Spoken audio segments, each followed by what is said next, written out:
What brought us to this piece was the explosive interview that Prince Harry and Meghan Markle gave to Oprah in March, where they talked about kind of their departure and separation from the royal family.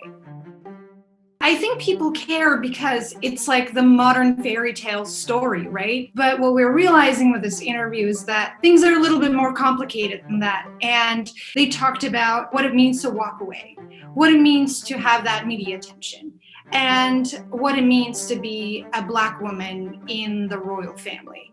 So I think we, through this interview, saw a different aspect of what it means to be royal.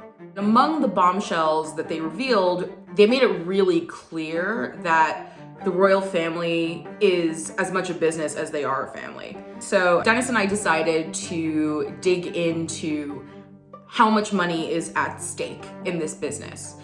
And the curious thing about it is that, unlike other family businesses, even though they own all of these things and they amount to a large sum of money, they amount to $28 billion, roughly US.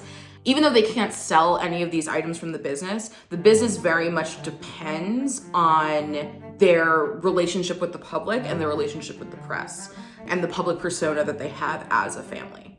The royals bring in $2.7 billion in revenue to the UK economy, and that comes in different ways. The Crown Estate pulled in more than $700 million in revenue in the latest fiscal year, and $475 million of that was in profits.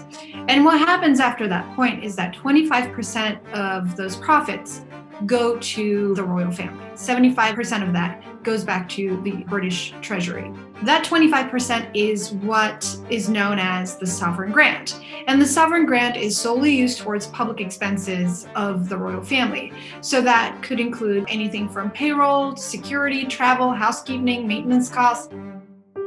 The member of the royal family who has the largest personal net worth is naturally Queen Elizabeth, but even then it's relatively small compared to all of the wealth connected to the crown. We estimate that she has a personal net worth of about $500 million US, and much of that is from real estate and income that she's accumulated from the Duchy of Lancaster. The crown holds a lot of things that it cannot sell, and they add up to $28 billion in assets. The biggest part of that is the Crown Estate, which we value at around $19.5 billion. And outside of the Crown Estate is Buckingham Palace, which we estimate at $4.9 billion, and the Duchy of Cornwall, which is estimated at $1.3 billion, and the Duchy of Lancaster, which is $748 million. By virtue of being the Queen, it looks like Queen Elizabeth owns it, but actually she doesn't personally own it. So she can't walk out and say, I am selling billions of dollars of real estate we have. She cannot do that. And the thing that we also report in our piece is that there is an independent board that oversees the investment decisions that this entity makes. So she really is separated from that. As next in line for the throne, Prince Charles gets the second largest income of any member of the royal family. In addition to what he gets from the sovereign grant, which is about $2.5 million US, he also gets a much more substantial income from the Duchy of Cornwall. The Duchy of Cornwall is a collection of properties across southwest England that the crown can rent out to residents and farmers and businesses, and last year that brought in $50 million in revenue. From that, Prince Charles got $30 million. He uses that income for staffing, for operations, and for his charitable activities. Essentially, the duchy is his main source of income. And while he cannot sell the assets similar to the Crown Estate, he is able to use that income. And he also helps his children, William, and he used to help Harry as well until Harry and Meghan said that they're going to step away from their duties as royals.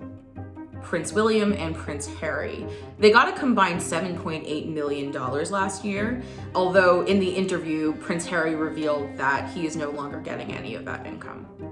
The latest fiscal year, through the Duchy of Cornwall, Prince William and his family received a portion of $8 million for their private expenses. And I say partially because they had to share that with Prince Harry and his family. So we are going to be able to see in a year what Prince William directly got from the duchy now that Prince Harry has stepped away. Now that Harry and Meghan have stepped away from their official duties as part of the royal family, they also no longer get funded security through the crown. Now that they're paying for that themselves, that's something that could cost up to $4 million a year. Although Harry had received some money from his father's income from the Duchy of Cornwall, he said it wouldn't have been possible for him and Meghan to step away if he hadn't gotten an inheritance from his late mother, Princess Diana. Now that they're free from the emotional and financial pressures of being part of the firm, they actually have a lot more freedom to pursue different avenues. The couple signed a 3-year podcasting deal with Spotify that could be worth as much as $18 million. On top of that, Prince Harry also has a partnership with Oprah for an Apple TV series focusing on mental health, something that was actually mentioned during the interview. They also signed a $100 million 5-year Netflix deal that entails producing documentaries, scripted series, and lots of other content for the streamer. It's also a lot more money than what they would have been making from the Duchy of Cornwall. Prince Harry is 6th in line for the throne, and it's really unlikely that he'll ever be the King of England. By stepping away from the royal family with Meghan Markle, he's created an opportunity for himself to create a billion-dollar brand all his own.